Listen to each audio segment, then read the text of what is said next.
Hey guys, a very warm welcome to the third session of the Indian National Movement's first chapter, the First War of Independence. I'm Ankana, your master teacher for social sciences at Vedanta, hoping all of you guys are doing absolutely fine and amazing. तो चलो बच्चों शुरू करते हैं आज का session इस बहुत ही अच्छे से ज्ञान भरी बात के साथ which says we are kept from our goal not by obstacles but a clear path to a lesser goal. यानी कि हम जो जहां तक पहुंच सकते वो टारगेट हम मिस कर देते, इसलिए नहीं कि रुकावटें हैं हमारे रास्ते में, इसलिए क्योंकि किसी छोटी चीज पे, किसी मीनियल चीज पे कहीं ना कहीं हमारा ध्यान अटक जाता है. उस शॉर्ट टर्म गोल को, उस छोटे से गोल को अचीव करने में हम इतने ज्यादा फोकस्ड और इन्वेस्टेड हो जाते हैं कि बड़ी चीजों को अपनी लाइफ में देखना ही भूल जाते हैं, उसके रास्ते को आइडेंटिफाई करना ही भूल जाते हैं. So let's always target big, let's always dream big and strive for the bigger goals in life and not get entangled in the smaller things and जो छोटी छोटी प्रॉब्लम्स चल रही हैं आसपास उसमें. ठीक है, बहुत ही बढ़िया बात बोली है. इसी के साथ होमवर्क क्वेश्चन का सोल्यूशन देख लेते हैं. General service enlistment act came in year 1856 is the correct answer. Which among the following is not the socio-religious cause of the Indian National Movement, First War of Independence? बच्चा ये तीनों socio-religious causes थे. Post Office Act was a military cause. ठीक है. What do you mean by drain of wealth? This was basically a process जहाँ पे जो हमारा wealth था इंडिया का वो drain करके भेज दिया जा रहा था England, right? So the transfer of wealth from India to England, for which India got no proportionate economic return and in fact led to a economic depletion, decrease, deprivation you could say, was known as drain of wealth. ठीक है. अब हम बात करते हैं आज हम क्या टॉपिक्स कवर करने वाले हैं. So guys we are gonna talk about immediate cause, events and consequences from this chapter. वैसे तो आपके चैप्टर में ड्रॉबैक्स भी दिए हुए हैं बुक्स में. हम लोगों के सिलेबस में ये नहीं है. हम लोगों के सिलेबस में इवेंट्स भी नहीं है, but we are doing it for better understanding, just to get a context of what was really going on. तो बेटर अंडरस्टैंडिंग के लिए हम ये करेंगे. हमारा फोकस होगा इमीडिएट कॉज पे. इमीडिएट कॉज जो भी है उस पर ध्यान देंगे and then of course the consequences. This is also part of syllabus. Now I just quickly want to go back and tell you कि हमने लीडर बोर्ड यहाँ पे ऐड नहीं किया है. The reason is because while I'm recording this session, the leaderboard has still not been published. अभी हमारा पहला वाला सेशन का लीडरबोर्ड आया नहीं है, इसलिए हम आपके साथ शेयर नहीं करें. We'll be sharing the leaderboard with you in the next session of this chapter. ठीक है. अब हम फटाफट एक रिकैप कर लेते हैं. तो बच्चों हमने किया था लास्ट सेशन में socio religious causes and economic causes. आपको याद होगा कि हमने बात की थी कि these guys had started abolishing systems like Sati system, window remarriage etcetera, जिसकी वजह से लोगों को बहुत ज्यादा थ्रेटन फील हो रहा था. वुमेन एजुकेशन की वजह से जो नए एजुकेशनल जगह खुल रही थी वहां पे they felt that it was a way of converting people and western influence लाने की कोशिश की जा रही थी. एक तो लड़कियों को एडुकेट किया जा रहा था, उसके बाद टैक्सेशन स्टार्ट हो गया था रिलीजियस प्लेसेस पे, जो कि आज से पहले कभी नहीं हुआ था. प्रीस्ट्स वगैरह जो थे उन्हें ऐसा लगने लग गया कि अब वो क्या करेंगे, उनके लिए कोई नौकरी कुछ भी नहीं था. स्कॉलर्स के लिए अब कुछ भी नहीं था. उसके बाद इकोनॉमिक कॉजेस कई सारे थे. पेजेंट्स के साथ प्रॉब्लम होती थी. लैंड्स वगैरह के साथ जो है लैंड्स पे रेवेन्यू डबल कर दिया गया था. लोगों के लैंड को जमींदार के कॉन्फिस्केट करने लग गए थे ये लोग. तो ये सारी प्रॉब्लम्स हुई हैं जो हमने डिटेल में डिस्कस किए पिछले सेशन में. अगर आपने वो सेशन नहीं देखा है तो please do go and watch that session immediately.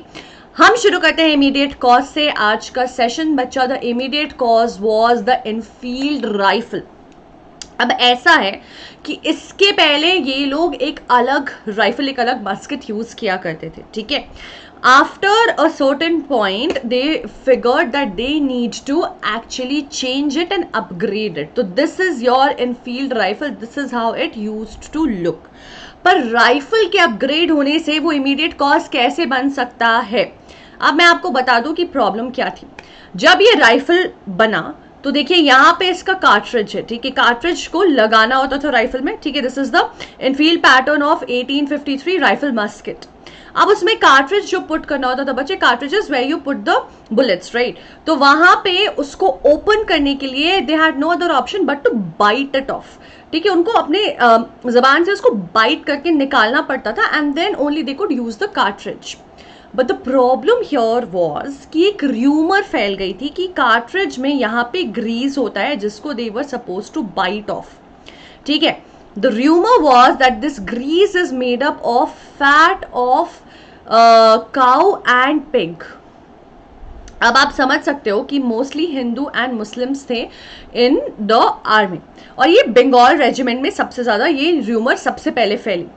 अब लोगों ने कहा कि भाई हिंदूज के लिए काउ सेक्रेड है, वो जबान पे कैसे लगाएंगे, and for Muslims it was a taboo, it was prohibited to consume in any way the pig meat.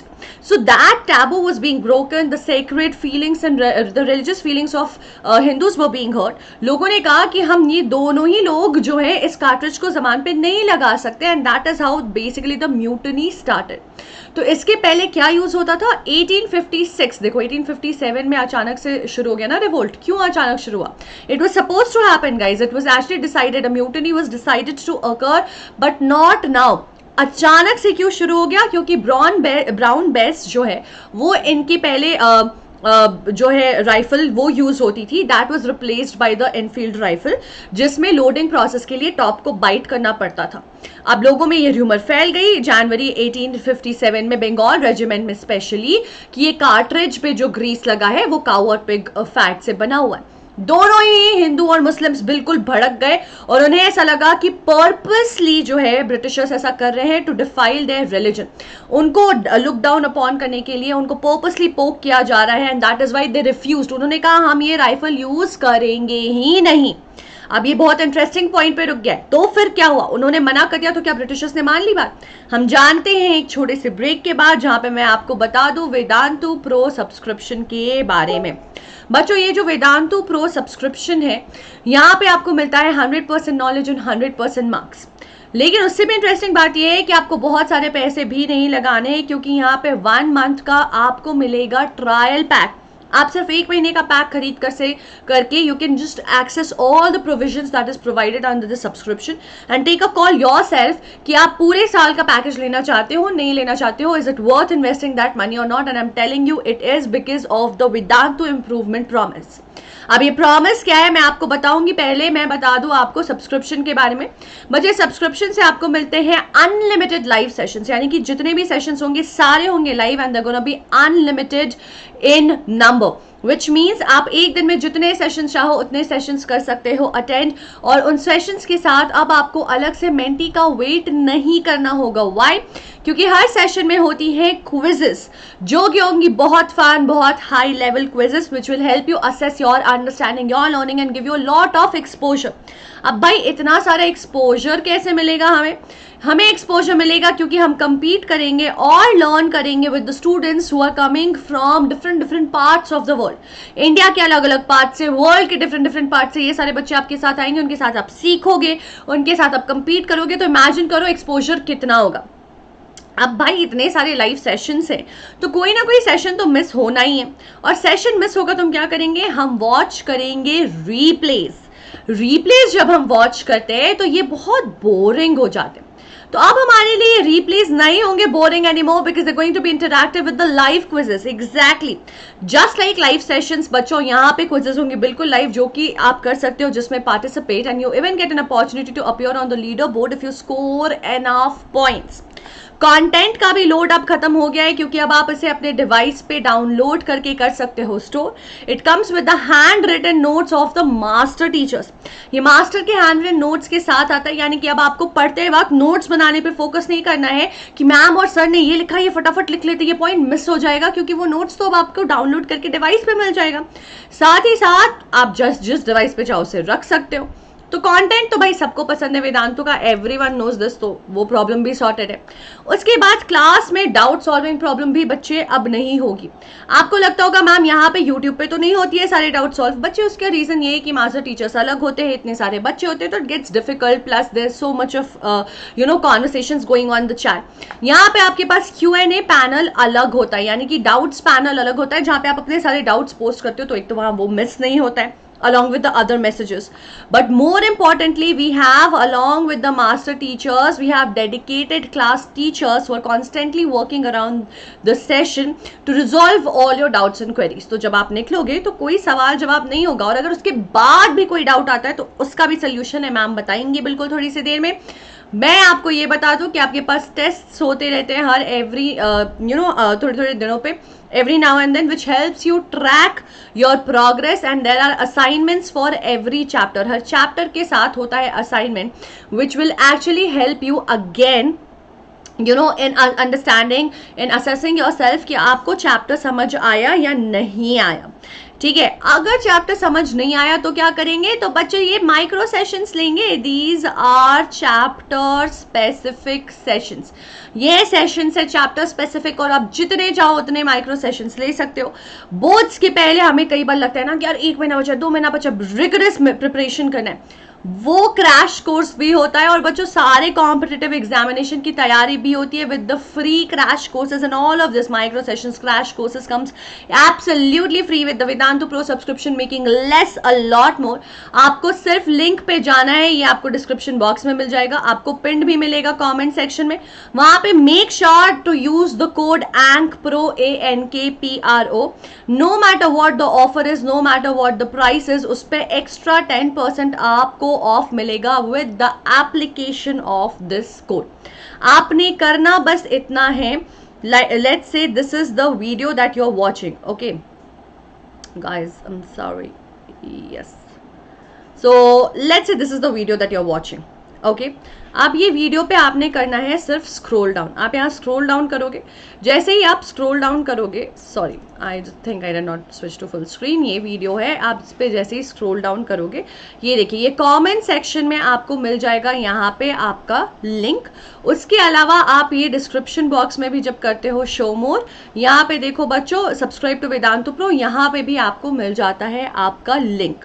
So these are the places where you can find your links available. ठीक है, अब जब जैसे ही आप इस लिंक पे click करते हो, it takes you to this page. Grade 10 ICSE, आप इसको एडिट कर सकते हो for whatever grade, for whatever board, whatever target you want, and then just get started. Code अपने आप अप्लाइड होगा. ठीक है, ये देखिए आपके अब ये देखिए आपके पास 3 प्लान्स आते हैं, लाइट, क्लासिक एंड प्लस. इन 3 प्लान्स में डिफरेंस क्या है बच्चे? ये interactive session, test series, assignments, doubts, ये तो तीनों ही प्लान्स में. बट मैंने आपको बोला राइट कि अगर आपको सेशन के बाद भी सपोर्ट की लगती है ज़रूरत, तो आप कहाँ जाओगे? तो बच्चा पार्टी आप आओगे क्लासिक सब्सक्रिप्शन पे, जिसमें आपको ऑप्शन मिलता है डाउट सॉल्व करने का through a mobile app, even after and before the sessions. यानी कि सेशंस के अलावा बाकी टाइम में भी आप ये डाउट्स कर सकते हो रिजॉल्व. ऑफकोर्स डिफाइंड टाइम होता है, आप डाउट्स दोगे और फिर वहां से आपको आ जाएगा जवाब और आपके डाउट्स हो जाएंगे clarify. Amazing right. And then of course आपको थर्ड पैकेज भी है which is the plus subscription, जहां पे डाउट सॉल्विंग ऐप के साथ साथ पर्सनल मेंटर का भी प्रोविजन है. यानी कि आपको अगर ह्यूमन इंटरवेंशन चाहिए तो वो भी आपको मिल जाएगा इसके साथ, along with all the other staff. और जब आप कोड अप्लाई करते हो बच्चे, तो आप देखो 19% ओवरऑल अप्लाई होता है. देखो मैं आपको रिमूव करके दिखाती हूँ कोड, तो आप सब समझ जाओगे. If I remove this, the plans you can see are available for 30,000, 38,000, 999 and 55,999. But the moment I apply the code, okay, let's say if I apply the code ANKPRO ANKPRO, and I am applying the code, the moment I apply the code bacha, you are getting 27,000, and then ye plan is coming just for 35,000, and this plan which is for 55,000 otherwise will cost you just 50,000 rupees. साथ ही साथ आपको जब आप कर लेते हो, जब आप ले लेते हो सब्सक्रिप्शन, आपको एक इस तरह का डैशबोर्ड मिलता है जहाँ पे you can go on my sessions and watch your past sessions. यहाँ पे आपको रिप्ले करना है, अगर सेशन का रिप्ले देखना है तो रिप्ले पे क्लिक करोगे, अदरवाइज नोट्स पे क्लिक करोगे to open the notes. Replay यहाँ से देखेंगे, और मान लो नोट्स पे अगर क्लिक किया तो नोट्स इस तरह से खुलता है. आप देखो ये नोट्स आप कर सकते हो download with the hand written notes of the master teacher. Right. उसी के साथ साथ बच्चों आप यहाँ कंटेंट पे अगर जाते हो तो यहाँ शेयर टेस्ट वगैरह का ऑप्शन आता है, यानी कि जितने भी टेस्ट आज तक शेयर हुए हैं, प्रैक्टिस पेपर, सैम्पल पेपर, ये सब आपको यहाँ पे मिल जाएंगे. और ये रीप्ले का ऑप्शन है विद इंटरैक्टिव रीप्ले. इतने सारे क्विजेज हुए हैं which you can actually participate in, and all the doubts have been solve. तो अमेजिंग है ना, ये बिल्कुल अमेजिंग है. आपने सिर्फ एंक प्रो कोड अप्लाई करना है and you will be absolutely sorted. पहले we use to say that hey it's just gonna cost you less than a packet of Lay's, अब उससे भी सस्ता आ रहा है। अब हम ऐसा कुछ भी नहीं कह रहे हैं, क्यों? Because you have access to unlimited micro sessions. तो बच्चे अनलिमिटेड से किसी चीज नंबर को डिवाइड करोगे तो वो तो जीरो हो जाएगा, टेक्निकली फ्री है। उसके ऊपर से वेदांत तो इम्प्रूवमेंट प्रॉमिस है। अब ये प्रॉमिस बहुत ही अमेजिंग है, for the first time in the history of online learning ये प्रॉमिस आपको किया जा रहा है कि आपकी इम्प्रूवमेंट जो है वो गारंटीड है। हम इंश्योर कर सकते हैं और अश्योर कर सकते हैं कि हमारे साथ आपका इम्प्रूवमेंट, आपका प्रोग्रेस होगा ही होगा। इस पे हम लगा रहे हैं आपसे बाजी। अगर आपको फील होता है कि नहीं हमारी इंप्रूवमेंट नहीं हुई है, तो आपके पैसे होंगे पूरे के पूरे वापस। Exactly, all your money is going to be refunded. अब इसके पीछे क्या है? तो गाइज वी बिलीव दैट आपकी इंप्रूवमेंट मेजर की जा सकती है और इम्प्रूव भी की जा सकती है, और वो होगी, चाहे वो आपके स्कूल में हो परफॉर्मेंस में, आपके बोर्ड के एग्जाम्स के स्कोर्स में हो, या वेदांतों में बेंचमार्क टेस्ट होते हैं, आप बेसलाइन असेसमेंट देते हो वहां पे हो, हर जगह इंप्रूवमेंट होगी। और अगर नहीं हुए तो बिना किसी सवाल जवाब के आपके पैसे होंगे वापस। बस दो कंडीशन है, आपको मिनिमम 75% ऑफ सेशंस करने होंगे अटेंड, और कम से कम 75% ऑफ टेस्ट जो है वो करने होंगे अटेम्प्ट। नेचुरल सी बात है यार, आप दोनों तरफ से वर्क करोगे, राइट? हम भी मेहनत करेंगे और आप भी थोड़ी मेहनत करोगे, तभी तो हम लोग बेटर डेटा पॉइंट्स निकाल पाएंगे टू अंडरस्टैंड कि हाँ हमारी इंप्रूवमेंट हुई है कि नहीं हुई है। अगर क्लासेस ही अटेंड नहीं किए, टेस्ट ही नहीं दिए, तो कैसे पता चलेगा इंप्रूवमेंट के बारे में? तो ये कमिटमेंट आप दोगे और हमारी कमिटमेंट ये होगी कि without any progress, it's a promise कि आपके पूरे पैसे होंगे वापस with the condition fulfilment of these two things. Remember guys, ये क्रैश कोर्सेज छोटे छोटे कोर्सेज पे अवेलेबल नहीं है। This is just for long term batches, यानी कि जब आप पूरे साल का सब्सक्रिप्शन लेते हो, पूरे साल सेशन अटेंड करने के बाद 75% अटेंडेंस और 75% अटेम्प्ट ऑफ टेस्ट के बाद आपको लगता है प्रोग्रेस नहीं हुआ है, तो साल के एंड पे आपके पूरे पैसे वापस। इससे अच्छा और क्या होगा यार। ये रहा आपका शेड्यूल। 9th स्टैंडर्ड के आईसीएसई क्लासेस 24th में और 10th के 17th मई को शुरू हो रहे। सीबीएसई के 10th 24th में for both 9th and 10th, and Maharashtra के भी 24th में for both 9th and 10th। JEE और नीट की अगर हम बात करें तो 10th और 24th में are the dates for the upcoming academic year. जो बच्चे प्रिपेयर कर रहे हैं आप कर लीजिए इनरोल विदाउट एनी डिले, ठीक है। Now let's get started with the chronology of events. तो अब हम इवेंट्स की बात करने वाले हैं कि इवेंट्स कैसे कैसे हुए। बच्चों देखो, इवेंट्स वैसे तो हमारे सिलेबस में नहीं है, बट वी विल अंडरस्टैंड, ठीक है, ताकि मैं बेटर अंडरस्टैंडिंग हो कि कहाँ कैसे क्या हुआ। तो ये मैं शॉर्ट में आपको फटाफट बता देती हूँ। देखो, सबसे पहले क्या हुआ था कि February 26, 1857 को सबसे पहले अपराइजिंग हुई थी, जो कि बंगाल रेजिमेंट में हुई थी, क्योंकि सबसे पहला र्यूमर ना बंगाल में ही फैला था, यहीं पे स्प्रेड हुआ था।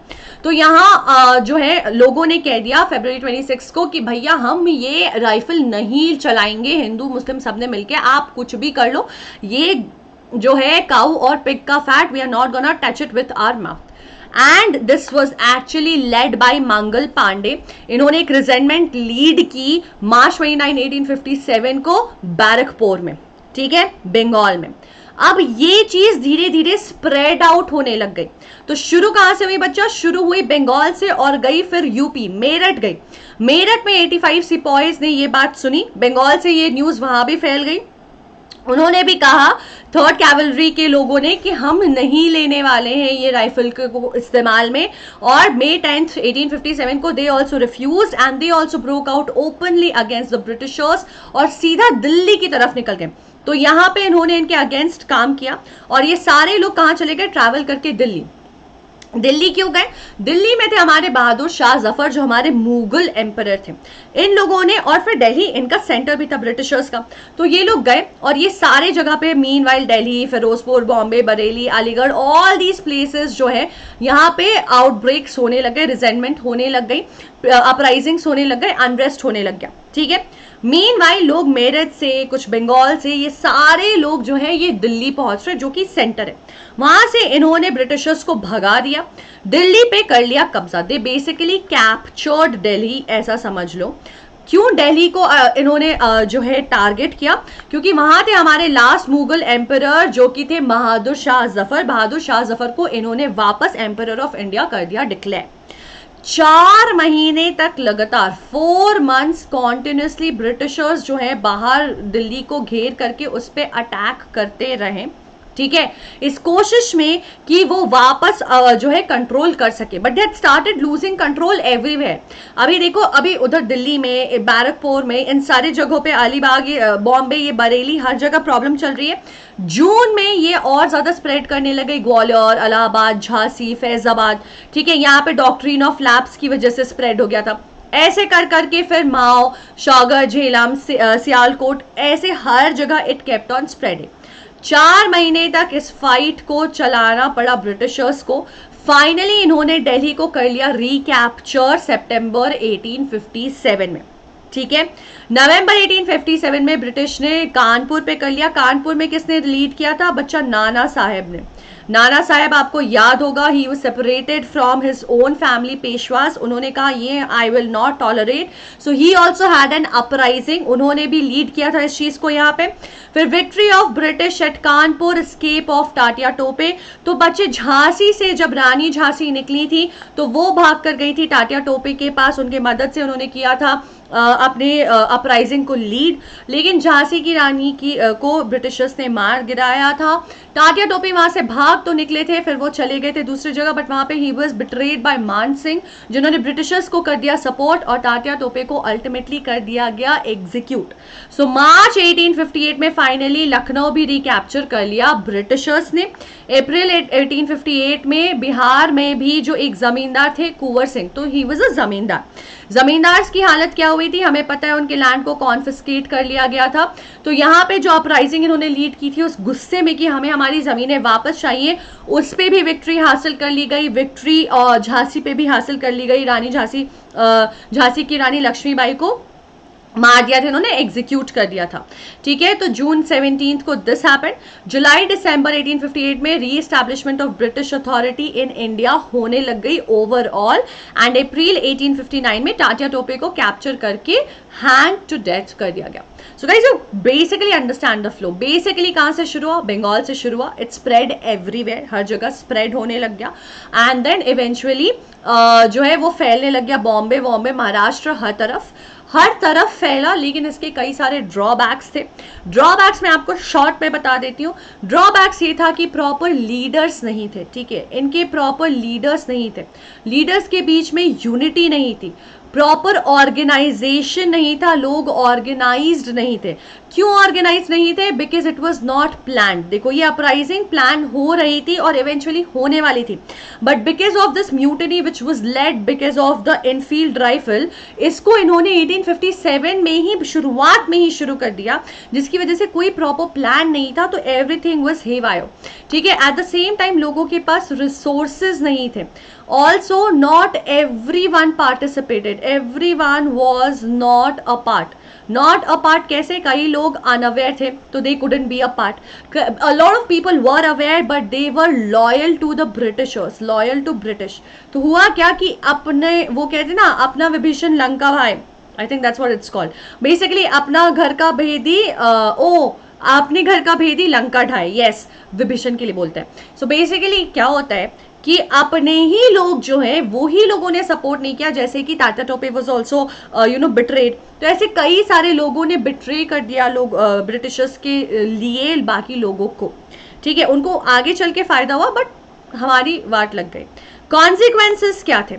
जब ये प्रॉब्लम हुई तो क्वीन ने रियलाइज कर लिया, क्वीन विक्टोरिया ने, जो एम्पायर था ब्रिटिश एम्पायर, उसने रियलाइज कर लिया कि अब ईस्ट इंडिया कंपनी को हम ये सौंप नहीं सकते हैं। गवर्नमेंट एक्ट ऑफ इंडिया 1858 चालू हुआ और उसके हिसाब से ईस्ट इंडिया कंपनी, जो कि इंडिया में बेस्ड एक कंपनी थी जिसके पास पावर था सारा, अब ये पूरा पावर ट्रांसफर हो गया क्राउन को, यानी कि क्वीन को, एम्पायर को, ब्रिटिशर्स को। Companies board of control and court of directors were abolished. Company की जो एग्जिस्टेंस रूलिंग के टर्म्स में थी वो खत्म कर दी गई, और अब हमारे पास नए गवर्नर आ गए थे जिनका नाम, जिनको टाइटल वाइसरॉय का दिया गया था। वो suppose to be the head of the state. Secretary of state for India got all the power, ठीक है।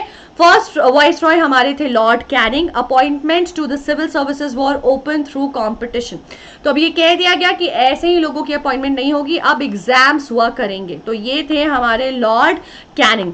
उसके साथ साथ बच्चे दूसरी एक बहुत बड़ी चेंज ये आई कि क्वीन विक्टोरिया ने ये क्लियरली अनाउंस कर दिया, she proclaimed and made it public in Allahabad on November 1, 1858 by Lord Canning कि भाई अब जो है पूरी पावर वहां ब्रिटिश एम्पायर के क्राउन के पास है, हमारे पास नहीं है। And Lord Canning is going to be the new viceroy. साथ ही साथ उन्होंने कई सारे प्रॉमिसेस किए जो कि to be very honest were not followed. इन्होंने कुछ चीज़ों को फॉलो किया। इन्होंने कहा कि हम आपके सोशल रिलीजियस मैटर्स में इंटरफेयर नहीं करेंगे, हमें आप क्या सोशल तरीके से कर रहे हो, क्या पूजा पाठ कर रहे हो, किसकी क्या बिलीव्स है, क्या इंक्लिनेशन है, हमें कोई फर्क नहीं पड़ता है। साथ ही साथ they said that we are not going to discriminate, no discrimination. However that is not true. आप अगर देखोगे ना कॉन्सिक्वेंसेज में तो यहीं पे आपको फर्क दिखने लग जाएगा, क्योंकि racial discrimination had actually started over here. However they said that they are going to maintain equality between Indians and Europeans, दोनों को बराबर बराबर ट्रीट करेंगे, जॉब्स में, एडुकेशन में, काम में, हर एक चीज में, which did not really happen.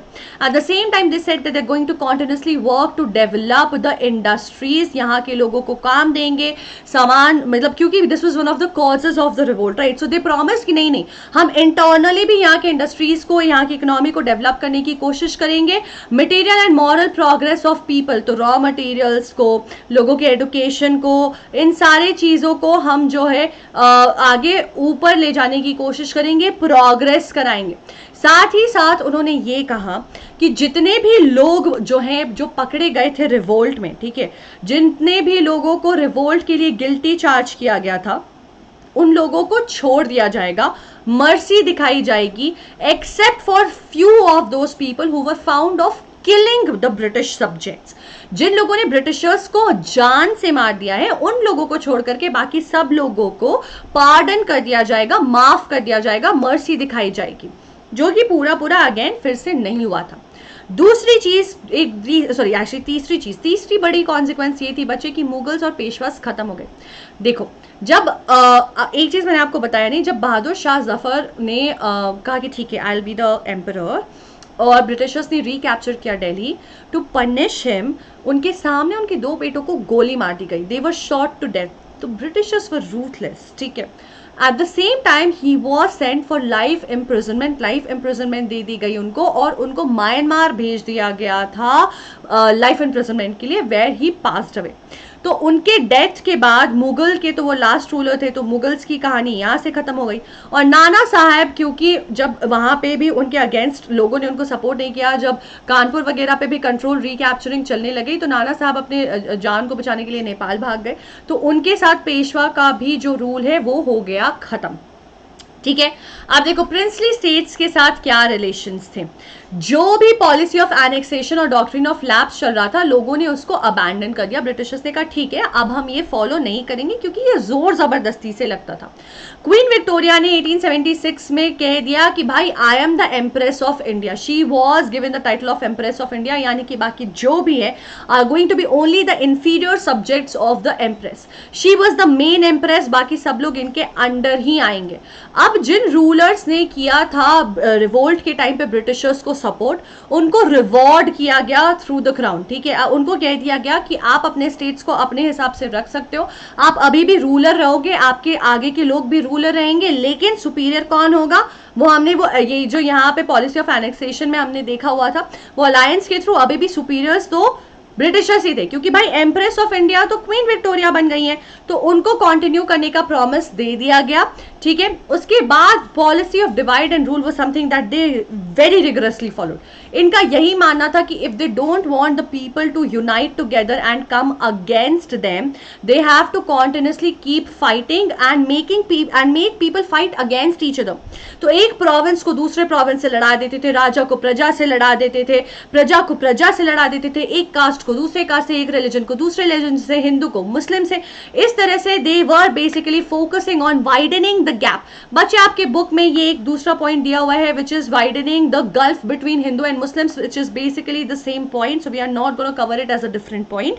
Hindu और मुस्लिम्स के बीच में भी the gap they kept on widening. Why were they doing this? They believed कि अगर ये लोग आपस में ही लड़ते रहेंगे, if they keep fighting among themselves, ये लोग कभी भी साथ में इकट्ठे यूनाइट करके नहीं आएंगे to create a problem for the Britishers और to challenge the authority of the Britishers, because only when they are together they will be strong enough to give them that challenge and make it problematic, right? तो attraction of government service was clearly used कि ठीक है, इन कुछ लोगों को हम देंगे, कुछ लोगों को हम नहीं देंगे, इस तरह से they had started doing. At the same time there was racial antagonism. ठीक है, अब ये एंटागनिज्म क्या था बच्चे? इन्होंने कहा तो सही कि यूरोपियंस और इंडियंस के बीच में डिफरेंस नहीं होगा, but specially after this revolt they had started saying कि इंडियंस जो है वो बिल्कुल भी रिलायबल नहीं है. ठीक है, दे आर नॉट ट्रस्टवर्दी, क्योंकि ये लोग कभी भी उल्टा जो है हमारे ऊपर बिट्रे करके अटैक कर सकते हैं. तो रिवोल्ट के बाद और ज़्यादा बुरे तरीके से इन लोगों को ट्रीट करना शुरू कर दिया था, इंडियंस को ट्रीट करना हम लोगों को ट्रीट करना शुरू कर दिया था ब्रिटिशर्स ने. इनफैक्ट कई सारे जगह थे, ट्रेन्स, रेलवेज, उनके compartments, restaurants, libraries etcetera, where it clearly said कि only Europeans are allowed, the Indians were not even allowed to enter these places. फिर उन्होंने एक फॉरेन पॉलिसी इंप्लीमेंट करी जिसमें एम पूरा ब्रिटिश को सुपीरियर और ज़्यादा एम्पावर करने का था. ठीक है, however they said that they were going to protect the Indian empire, but again not the Indian empire, their Indian empire, यानी कि अपने कब्जे को, अपना जो कॉलोनी है उसको they were going to protect. And the next was the expansion of British economic and commercial interest in Asia and Africa. तो कैसे वो इंडिया को बाकी जगह पे अपनी कॉलोनीज को एक्सपैंड करने में ज़्यादा पावरफुल होते हुए यूज कर पाएंगे, that is what they started focusing on. And the cost of implementation was borne by Indians. कैसे? हाँ जी, सो आई वाज सेइंग कि द एग्जांपल इज कि भाई जब ऐसा होगा तो वॉर्स वगैरह होंगे because they wanted to expand. तो वॉर्स उनके लिए कौन लड़ेगा? Europeans were not fighting and shedding their blood and flesh over here, it was actually the Indian soldiers जो उनके लिए एक्चुअली वॉर में लड़ने जाते थे, और जो टैक्स पेयर्स थे उनको वॉर का पूरा कॉस्ट बेयर करना पड़ता था with the excessive taxes and the customs that were levied. बच्चे क्या होता है, wars are very very draining. ठीक है, वॉर्स जो है वो बहुत ज़्यादा वेल्थ को ड्रेन कर देते हैं इन जनरल किसी भी कंट्री का. तो ये वेल्थ जो ड्रेन हो रहा था उसके बदले ब्रिटिशर्स पैसे कहाँ से ला रहे थे? इंडियंस पे टैक्स इम्पोज करके. ठीक है, साथ ही साथ हमें पता है कि रेशियल बिटरनेस जो है वो और ज़्यादा बढ़ गई. 1857 के बाद से Indians were dubbed as unworthy of trust and they were insulted, they were humiliated. Structure of government was remodelled based on the idea of superior race, यानी कि हर एक जगह जहाँ पे इंडियंस थे उनको वहाँ के पोजिशन से हटा दिया गया, उनको हर जगह इंफीरियर पोजीशंस दे दी गई. ऊपर से ट्रीटमेंट भी उनकी वैसी ही की जाती थी, और इनफैक्ट पूरे सिस्टम को रीडिजाइन किया गया इन ऑर्डर टू इंश्योर कि ज़्यादा से ज़्यादा more Britishers and Europeans were there in the system than the Indians. उसके बाद रिलीजियस चेंजेस भी आए. ब्रिटिशर्स ने साफ साफ कह दिया कि हमें आप क्या कर रहे हो, क्या कस्टम है, क्या कैसे आपकी बिलीफ से हमको घंटा फर्क नहीं पड़ता है, आपने जो करना है करो, फॉर बेटर और फॉर वर्स. आर्मी में बहुत बड़ी शिफ्ट आई. हमें पता है कि इंडियंस पहले बहुत ज़्यादा थे आर्मी में, राइट? मिलिट्री कॉजेज में हमने देखा है कि इस बात का फ़ायदा उठाया था इंडियंस ने, और ब्रिटिशर्स को इस बात की समझ आ गई थी. तो उन्होंने इस तरह से अब स्ट्रैटेजाइज करना शुरू किया कि जो भी इम्पॉर्टेंट पहले लोकेशंस थे वहाँ पे तो एक तो ब्रिटिशर्स, इंग्लिश जो है वो ज़्यादा होगी, English army would mostly be posted, वहाँ इंडियन आर्मी अक्सर होगी नहीं. बाकी हर जगह जहाँ होगी भी आप देखो 1:2, 2:5 इस तरह के रेशियोज रखने लग गए. द आइडिया वॉज कि चाहे कुछ भी हो जाए Indian army double the English army से ज़्यादा एक्सीड नहीं करेगी. So Indian sepoy should not exceed twice the European troops. तो यूरोपियन जो ट्रूप है अगर वो 10 हैं तो इंडियंस 20 से ज़्यादा नहीं होने चाहिए. इनफैक्ट जो इंपॉर्टेंट आर्म्स एंड एमिनेशंस होते थे वो इंडियंस के इंचार्ज एज एन इंचार्ज उनको छोड़ा भी नहीं जाता था. तो यूरोपियंस वर केप्ट इन की जोग्राफिकल एंड मिलिट्री पोजिशंस ताकि इंडियंस उसका फ़ायदा ना उठा सके अपने पोजिशन का, जैसे दिल्ली और इलाहाबाद में उन्होंने किया था. ठीक है, accept for few mountain units सारे आर्टिलरी यूनिट्स को डिसबैंड कर दिया गया था. डिस्क्रिमिनेशन करने लग गए थे। यानी कि कोई भी रेजिमेंट है ना, वहाँ पे या तो सिर्फ हिंदूज को, मुस्लिम्स को, मतलब ऐसे डिफरेंट डिफरेंट कास्ट के लोगों को, ताकि डिस्क्रिमिनेशन रहे, ताकि कभी भी किसी म्यूटिनी को प्लान करने के लिए ये लोग यूनाइट ना हो सके। तो बिल्कुल अंदर अंदर डिस्क्रिमिनेट करते रहते थे, ताकि लोगों के मन में ये बैठे रहे और वो आपस में भी ये डिस्क्रिमिनेशन करे। They look each at each other not as friends but as foes, और probably not the people of the same team. साथ ही साथ कास्ट और कम्युनिटी के को बहुत सारे रेजिमेंट्स में इंट्रोड्यूस कर दिया, विच did not make any sense, right. उसके बाद कोई भी कम्युनिकेशन चैनल से इंडियंस को दूर रखा जाता था। जो भी नई टेक्नोलॉजी, आर्म्स वगैरह थे, वो इंडियंस के कंट्रोल में नहीं दिए जाते थे। तो ये सारी चीज़ें उन्होंने की। साथ ही साथ इकोनॉमिक एक्सप्लॉयटेशन शुरू कर दिया। बच्चे, मैंने आपको बताया है कि इन्होंने इंडिया को एज अ बेस इस्टेब्लिश कर दिया फॉर एक्सपेंशन, राइट। आगे बढ़ने के लिए इंडिया को एज बेस इस्टेब्लिश कर दिया था। तो क्या करते थे, सारे रॉ मटेरियल को यहाँ से एक्सपोर्ट करते थे और फिनिश गुड्स को इंपोर्ट करते थे, मेकिंग श्योर कि India is not really getting any profit. Indians को एक्चुअली कोई प्रॉपर प्रॉफिट नहीं हो रहा था। लोगों की सैलरी और अलाउंसेस जो है, चाहे वो ब्रिटिशर्स की किसी भी लोगों की हो, वो हमारे टैक्स से ही पे की जा रही थी, जिसकी वजह से हमारे रिसोर्सेज बहुत ज़्यादा ड्रेन आउट होने लगे। पेजेंट्स के साथ बहुत बुरा बर्ताव होता था, ये हमने देखा हुआ है, वो कंटिन्यू होता रहा। तो बिहार के पेजेंट्स अगले 1866 से 68 तक और ज़्यादा रिवोल्ट करते रहे, बट कोई फायदा नहीं हुआ था। रूरल आर्टिजन इंडस्ट्रीज जो है कोलैप्स कर गई, because they were not producing, ठीक है, नॉट प्रोड्यूसिंग, अपना एक्सपोर्ट करते थे ना, उनके अपने लोकल पेट्रन्स थे। तो अल्टीमेटली वो डिक्लाइन करने लग गई, and Britishers invested the surplus amount in infrastructure development. लोगों के डेवलपमेंट पे, एडुकेशन पे कुछ भी नहीं हुआ। Also guys, when they had promised equality of Europeans and Indians, they had said that they will get everyone educated, they had said that everyone will be treated the same, but none of that happened.